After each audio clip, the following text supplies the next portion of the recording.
Health and beauty ടോക്കിലേക്ക് ഏവർക്കും സ്വാഗതം.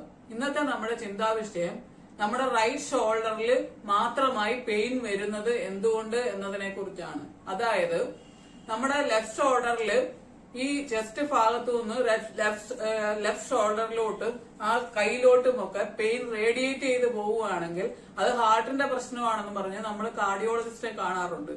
എങ്കിൽ ഇവിടെ എങ്ങും പെയിൻ ഇല്ല, ബോൺസിന്റെ വേറൊരു ഭാഗത്തും ജോയിന്റ്സിലും എങ്ങും വേദനയില്ല. കാരണം അവിടെ എവിടെയെങ്കിലും വേദന ഉണ്ടെങ്കിൽ നമുക്ക് വാദസംബന്ധമായ റുമാറ്റോയ്ഡ് ആർത്രൈറ്റിസ് എന്ന അസുഖമോ വൈറ്റമിൻ ഡിയോ കാൽഷ്യമോ കുറവുള്ളത് കൊണ്ടാവാം എന്ന് നമുക്ക് അനുമാനിക്കാം.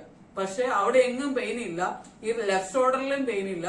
എങ്കിൽ നമുക്ക് റൈറ്റ് ഷോൾഡറിൽ മാത്രമാണ് പെയിൻ എങ്കിൽ നമുക്ക് മനസ്സിലാക്കേണ്ടതെന്ന് പറഞ്ഞാല് ഫ്രിനിക് നെർവ് എന്ന് പറയുന്ന ഒരു നെർവ് നമ്മുടെ നെക്കിന്റെ ഭാഗത്തൂടെ ഷോൾഡറിലൂടെ ഇറങ്ങിപ്പോയി ചെസ്റ്റ് ക്യാവിറ്റിയിലൂടെ കടന്നുപോയി നമ്മുടെ അബ്ഡോമിനൽ ക്യാവിറ്റിയിലൂടെ നമ്മുടെ ഈ ഗൾ ബ്ലാഡറിന്റെ അടുത്തൂടെ പാസ് ചെയ്തു പോകും. ഈ ഗൾ ബ്ലാഡർ ഇതുമായിട്ട് ബന്ധപ്പെട്ട് കിടക്കുന്നത് കൊണ്ട് ഈ ഗൾ ബ്ലാഡറിൽ എന്തെങ്കിലും തരത്തിലുള്ള വീക്കങ്ങളോ ഇൻഫ്ലമേഷൻസോ കല്ലുകളോ സ്റ്റോണുകളോ എന്തെങ്കിലും ഉണ്ടെങ്കിൽ ഈ ഫ്രിനിക് നെർവിനെ അത് ഇറിറ്റേറ്റ് ചെയ്തുകൊണ്ടിരിക്കും. ഫാറ്റി ഫുഡൊക്കെ കഴിച്ച് വയറ് വീർക്കുന്നതനുസരിച്ച് നമുക്ക് ബ്ലോട്ടിങ്ങും ഗ്യാസ് ഫോർമേഷനും അതുപോലെ തന്നെ ഈ ഫ്രിനിക് നെർവിനെ അത് ഇറിറ്റേറ്റ് ചെയ്തുകൊണ്ടിരിക്കും. ആ ഇറിറ്റേഷൻ, ആ പെയിൻ, ആ ഇൻഫ്ലമേഷൻ ഇതിനെ കൂടെ ഈ ഫ്രിനിക് നെർവിനെ കൂടെ ബാധിക്കുന്നത് കൊണ്ട് അത് കടന്നു പോകുന്ന സ്ഥലത്തെല്ലാം, എവിടെ കൂടെ കടന്നു പോകുന്ന ആ സ്ഥലത്തെല്ലാം വേദനകൾ നമുക്ക് അനുഭവപ്പെടും. നമുക്ക് ഈ മനസ്സിലാക്കാൻ സാധിക്കും. ഇവിടെ പെയിൻ അനുഭവിക്കുമ്പോൾ നമ്മൾ ശ്രദ്ധിക്കുവാണെങ്കിൽ നമ്മുടെ ബാക്കിയുള്ള ഭാഗങ്ങളിലൊക്കെ